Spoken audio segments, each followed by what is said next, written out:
Student, एक बार फिर से आपका अपने यूट्यूब चैनल में स्वागत है।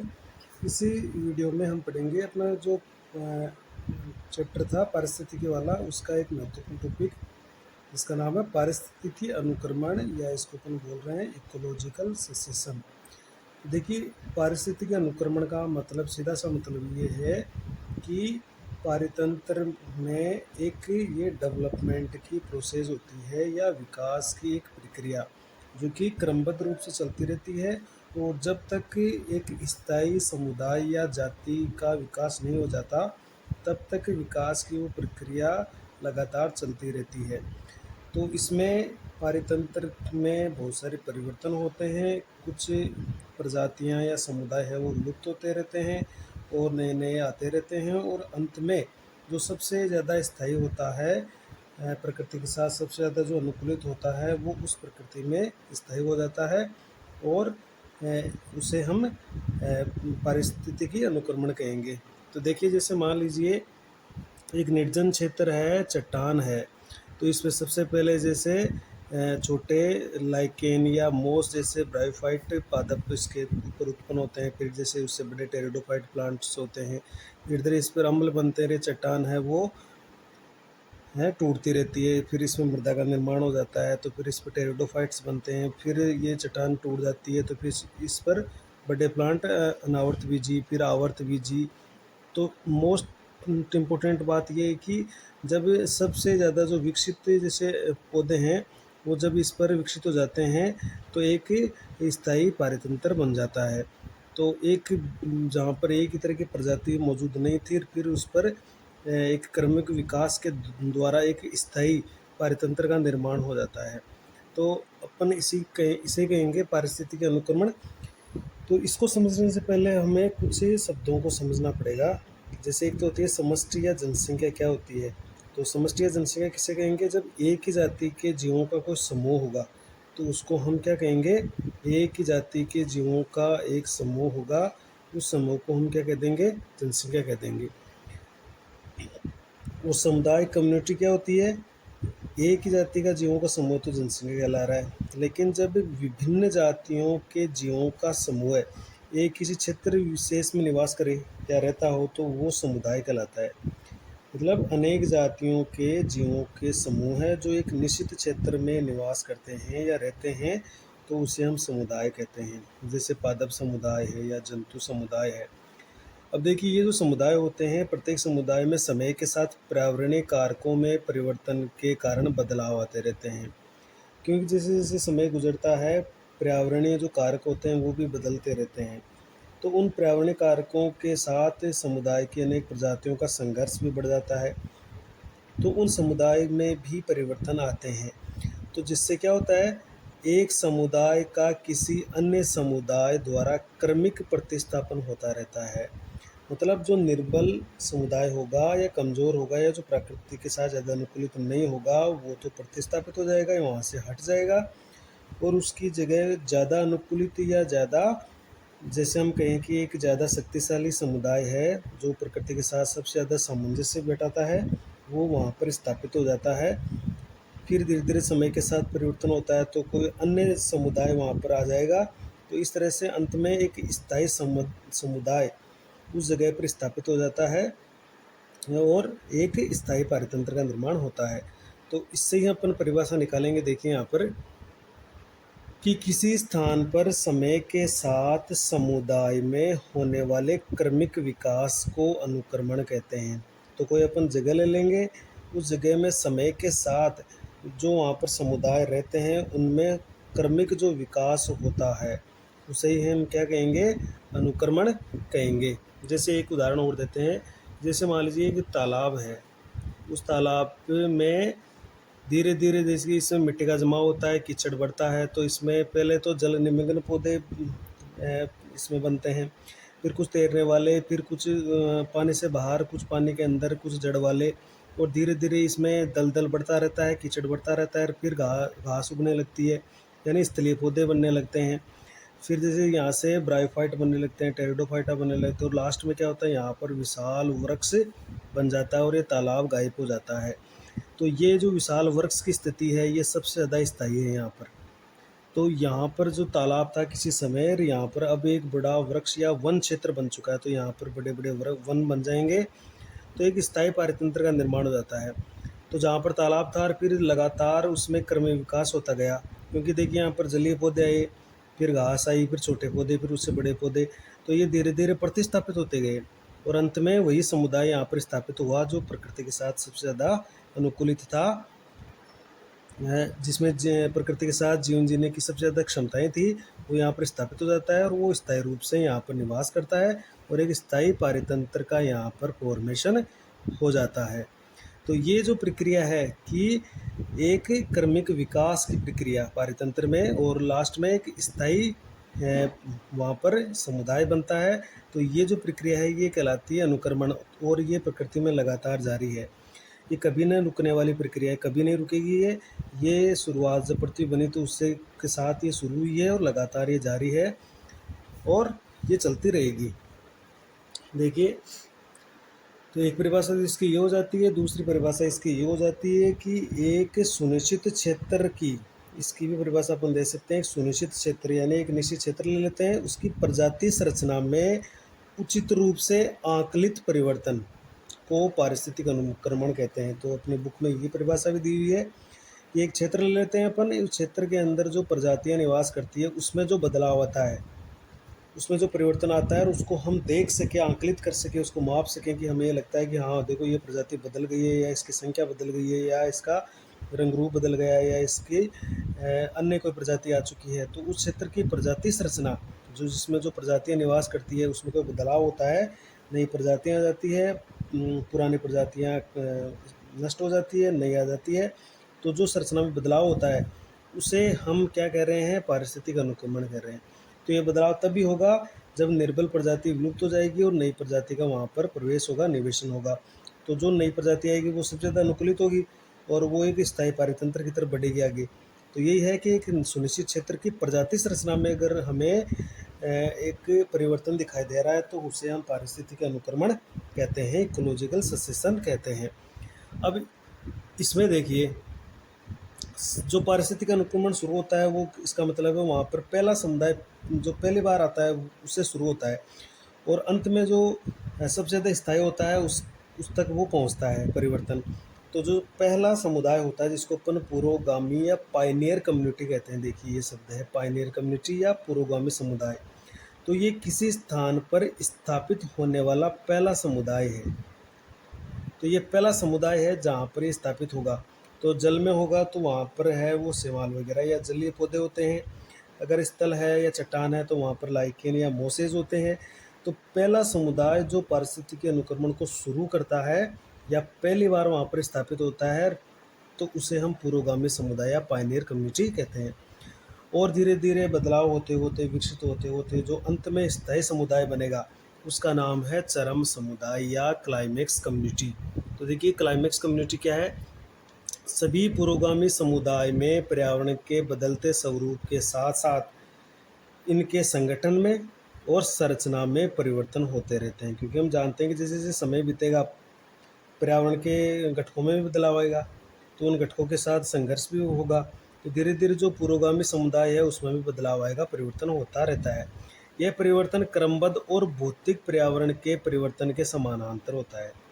क्रमबद्ध होगा और जो पर्यावरणीय घटक है उसके समानांतर होगा, जैसे टेम्परेचर बढ़ गया, पीएच बढ़ गई, या वर्षा हो रही है, बर्फ़ गिर रही है, तो उसके साथ साथ जो परिवर्तन होंगे वो उसके साथ साथ ही चलते रहेंगे। अंत में यह परिवर्तन एक ऐसे समुदाय का गठन करता है जो पर्यावरण के साथ सबसे अधिक संतुलित हो, और ऐसे समुदाय को हम चरम समुदाय कहते हैं। तो देखिए, जो बदलाव होते होते कुछ समुदाय विलुप्त होंगे, नए आते जाएंगे, फिर उनमें से कोई विलुप्त होगा, फिर नया आ जाएगा, और अंत में जो समुदाय सबसे ज़्यादा संतुलित होगा, स्थायी होता, प्रकृति के साथ सबसे ज़्यादा बैलेंस बनाएगा, वो वहाँ पर स्थायी रूप से निवास कर जाता है, तो उसे हम चरम समुदाय कहते हैं। तो जैसे एक वन होते हैं, जो वृक्ष होते हैं, वो एक स्थायी समुदाय में आते हैं जो वहाँ पर स्थायी रूप से निवास करते हैं। अनुक्रमण के दौरान कुछ प्रजातियां एक क्षेत्र में नई बस्ती बना लेती है और इनकी संख्या बढ़ती जाती है, देखिए, जबकि दूसरी प्रजातियां क्या होती है, इनकी जनसंख्या घटती जाती है या ये विलुप्त हो जाती है। तो ये तो हम कह रहे हैं कि कुछ प्रजातियाँ या समुदाय हैं वो विलुप्त होते रहते हैं, उसकी जगह नई प्रजातियाँ या समुदाय आता रहते हैं। तो एक की संख्या कम होती जाएगी, दूसरे की बढ़ती जाएगी और अंत में वही समुदाय वहाँ पर टिका रहेगा जो सबसे ज़्यादा संतुलित होगा या सबसे ज़्यादा स्थायी होगा।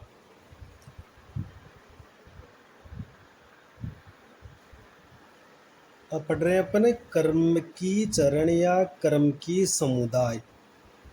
कर्म की चरण या कर्म की समुदाय, इसको अंग्रेजी में बोल रहे हैं अपन सीरल स्टेज या सीरल कम्युनिटी। तो ये क्या होते हैं? तो देखिए, हमने ये कहा था कि जो भी एक स्थान है वहाँ से अगर पहला समुदाय वहाँ पर आता है तो उसको अपन बोलते हैं पुरोगामी समुदाय या वो प्रजाति हो सकती है। ये पहली बार वहाँ पर आया है, किसी जगह पर कोई स्थान है जहाँ पर पहले कुछ भी नहीं था और पहली बार ये आया है। अब देखिए, इसमें बदलाव होगा, इसमें परिवर्तन होगा, तो जो परिवर्तन होगा वो कहलाएगा कर्म की चरण।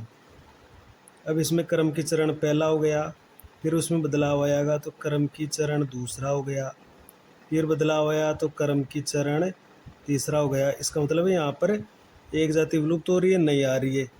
एक यहाँ पर एक जाति विलुप्त हो रही है और नई आ रही है, यहाँ पर एक जाति विलुप्त हो रही है, नई आ रही है। फिर जैसे कर्म की चरण 4 हो गया और अंत में एक स्थायी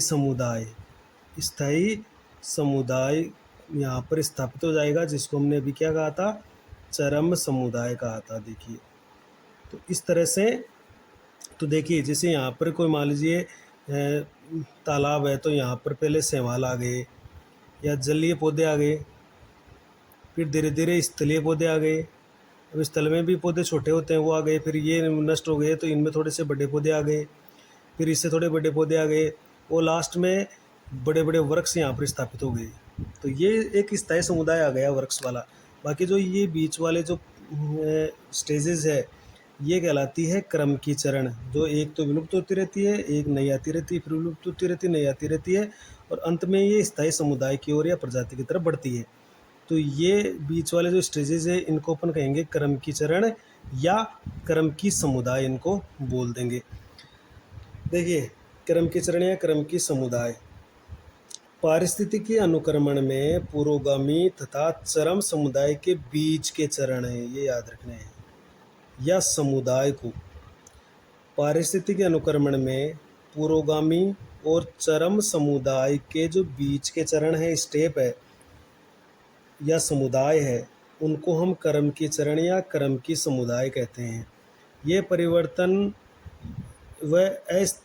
परिवर्तनशील, ऐसे लिख सकते हैं इसको यहाँ पर, ये परिवर्तनशील व अस्थायी होते हैं और अंततः चरम समुदाय का गठन, ये यहाँ पर लिख सकते हैं अंततः चरम समुदाय का गठन करते हैं, ये लिख लेंगे अपन यहाँ पर।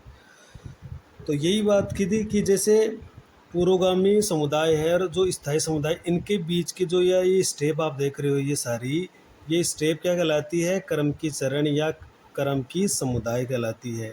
तो ये परिवर्तनशील होती है, अस्थायी होती है और लास्ट में जो स्थायी बन रहा है ये चरम समुदाय, इसमें बदल जाती है जाकर।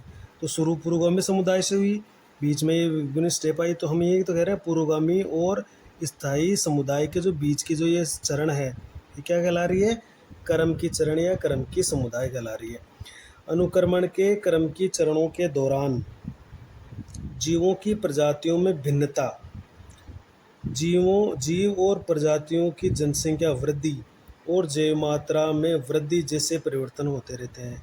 तो ये जो बीच के चरण है, इसमें क्या क्या बदलाव आएगा? इसमें जीवों की प्रजातियों में भिन्नता आएगी, कुछ प्रजातियां नष्ट होती रहेगी, कुछ नई प्रजातियां आती रहेगी, कुछ जीवों की संख्या या प्रजातियों की संख्या कम होती जाएगी, जो नष्ट हो रही है उनकी संख्या कम होती जाएगी, जो नई नई आएगी उनकी संख्या बढ़ती रहेगी।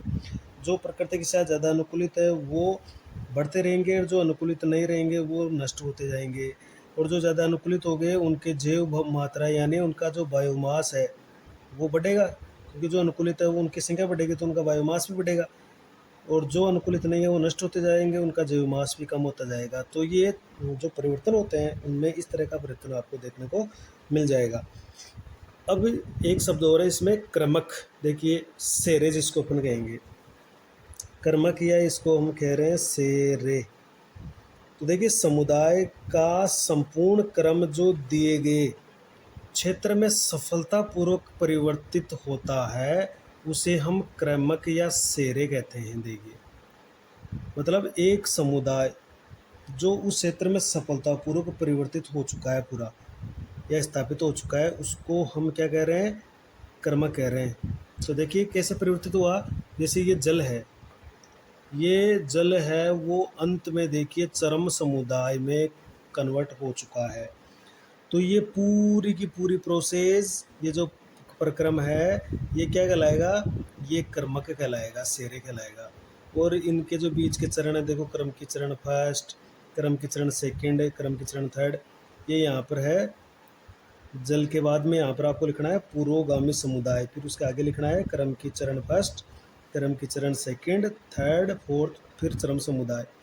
तो देखिए हमने क्रम की परिभाषा कह दी है कि समुदाय का संपूर्ण क्रम जो दिए गए क्षेत्र में सफलतापूर्वक परिवर्तित हो जाता है। जैसे एक जल है, ये जल सफलतापूर्वक चरम समुदाय में परिवर्तित हो चुका है, तो इसे हम कहेंगे क्रमक। तो इस नाम के पीछे हम ये क्रमक शब्द जोड़ देंगे। जिस क्षेत्र से ये परिवर्तन शुरू हुआ है उसके नाम के पीछे अपन क्रमक शब्द लगा देंगे, तो उसी क्षेत्र के का वो पारिस्थितिक अनुक्रमण हो जाता है।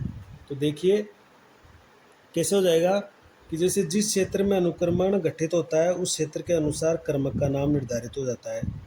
जैसे जलीय आवास में होने वाला अनुक्रमण क्या कहलाएगा, जल क्रमक या हाइड्रोसेरे कहलाएगा। तो जल क्रमक का मतलब है जलीय क्षेत्र से शुरू होगा और इसमें पूरी तरह से सफलतापूर्वक परिवर्तित हो जाएगा। शुष्क क्षेत्र से होने वाला अनुक्रमण क्या कहलाएगा, मरुकर्मक कहलाएगा, जीरो सेरे कहलाएगा, यानी ये मरुस्थलीय क्षेत्र या शुष्क क्षेत्र से शुरू हुआ। चट्टानों से होने वाला अनुक्रमण क्या कहलाएगा, सेल कर्मक कहलाएगा, जिसको लिथोसेरे बोलेंगे। सेल यानी चट्टान से शुरू हुआ है। बालू या रेत से होने वाला उसको अपन कह देंगे बालू कर्मक या सेमोसेरे।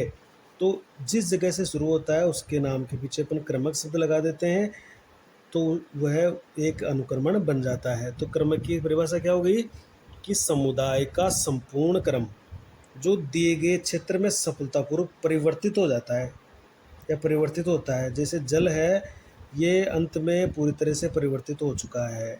चरम समुदाय यहाँ पर वन बन जाते हैं। किसी समय वहाँ पर पानी भरा था और एक समय ऐसा आएगा कि वहाँ पर बड़े बड़े वृक्ष बन जाते हैं। तो ये जो जिस क्षेत्र का एक सफलतापूर्वक परिवर्तन हुआ है उसे ही हम क्रमक कहते हैं। तो यहाँ पर जल एक क्रमक है, तो यहाँ से कौन सा क्रमक हो गया, ये जल क्रमक हो गया।